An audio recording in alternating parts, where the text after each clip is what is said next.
Zee 24 तास एक पाऊल पुढे। ब्रेक नंतर स्पॉटलाइट मध्ये आपलं स्वागत। सावधान, येते वासेपूरची गँग। होय, अनुराग कश्यपची ही गँग मुंबईच्या बँड स्टँडवर आली। पाहूयात त्यांची हटके म्युझिकल राईड। गँग ऑफ वासेपूर या सिनेमाचं म्युझिक लॉन्च अगदी हटके पद्धतीनं करण्यात आलं। अनुराग कश्यप दिग्दर्शित या सिनेमाचे कलाकार मुंबईत बँड स्टँडवर एकत्र जमले आणि गाडीत बसून त्यांनी केली म्युझिकल सफर। या फिल्मची गाणी यावेळी लावण्यात आली, त्यामुळे साहजिकच परिसरातल्या लोकांमध्ये उत्सुकता निर्माण झाली।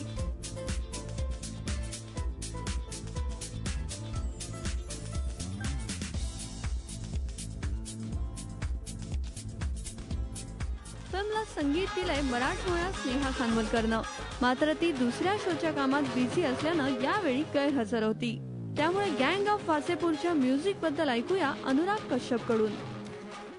पिक्चर दोनों भाग मिला के 25 गाने, पार्ट 1 में 14 गाने हैं, पार्ट 2 में 12 गाने हैं, एक रिपीट है। और लटके झटके अगर इंडिविजुअली काउंट करें तो बहुत ज्यादा है, इतना काउंट नहीं कर सकते। जैसी फिल्म है, जैसी जमीन है, वैसा म्यूजिक बनाओ। और ये म्यूजिक जितना पॉपुलर हो गया है और हो रहा है, लोगों को पसंद आ रहा है, इसका मतलब हम लोग ने कहीं ना कहीं सही काम ही किया। यावेळी मनोज वाजपेयी आणि पीयूष मिश्रा यांनी एका गाण्याची झलक ऐकवली।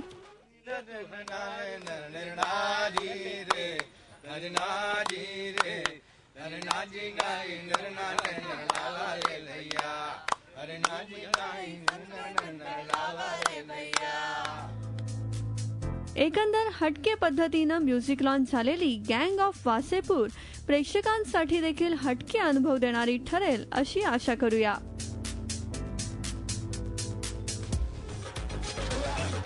मुंह में तार डाल के गांव से निकाल के इसी प्लाट पे पतंग न उड़ाई तो हमारा नाम नहीं।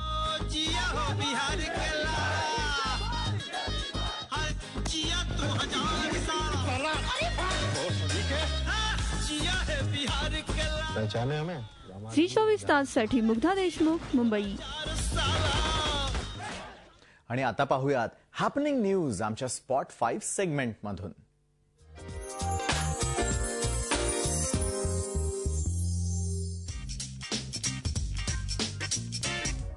इश्क या सिनेमामध्ये विद्या बालनने बोल्ड सीन दिले होते, त्यामुळे डेड इश्क या सिनेमामध्येही अशा प्रकारचे सीन असतील अशी चर्चा आहे।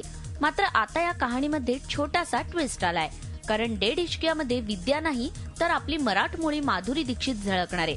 त्यामुळे माधुरी अशा प्रकारचे सीन करेल का अशी शंका व्यक्त करण्यात येत होती।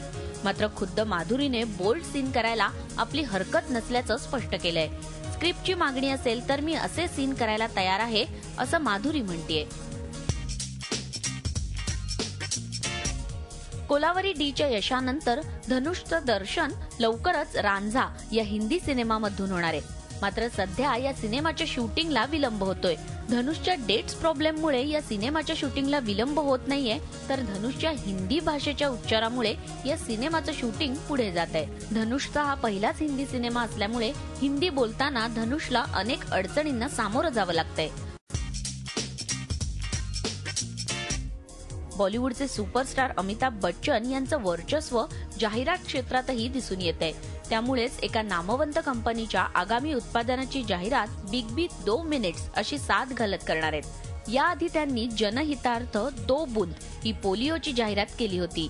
70 mm चा सिनेमा असो किंवा 60 सेकंदाची जाहिरात, या दोन्ही गोष्टी आपल्यासाठी चॅलेंजिंग आहेत असं मत अमिताभ बच्चन यांनी व्यक्त केलंय।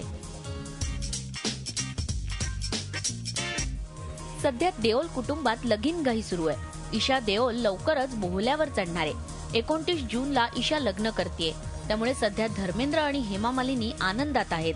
आणि विशेष म्हणजे हे लग्न एका मंदिरात करण्यात येणार आहे। लग्न करण्यासाठी मंदिरासारखी दुसरी पवित्र जागा नाही, त्यामुळे हे लग्न मंदिरात करण्यात येणार असल्याचं ड्रीम गर्ल हेमा मालिनी यांनी स्पष्ट केलंय।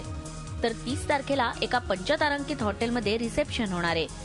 या रिसेप्शनला बॉलिवूडसह अनेक राजकीय मंडळी उपस्थिती लावणार असल्याचं देखील हेमा मालिनी यांनी सांगितलंय। माय मुंबई हा शॉर्ट फिल्म फेस्टिवल नुकताच मुंबईत पार पडला। या फेस्टिवलला अमोल कोल्हे आणि शैलेश निळे यांनी हजेरी लावली। शॉर्ट फिल्म्सही मोठ्या प्रमाणात प्रदर्शित करण्यात याव्यात, जेणेकरून या शॉर्ट फिल्म्सलाही एक दर्जा प्राप्त होईल, हाच या महोत्सवाचा महत्त्वाचा उद्देश होता. यावेळी सामाजिक जनजागृती गटात थेंबे थेंबे पाणी साचे, दृश्य परिणाम या गटात ब्लाइंड लव, तर आंतरराष्ट्रीय गटात खरा करोडपती या सिनेमांना अमोल कोल्हे यांच्या हस्ते पारितोषिक देऊन गौरवण्यात आलं. झी 24 तास एक पाऊल पुढे.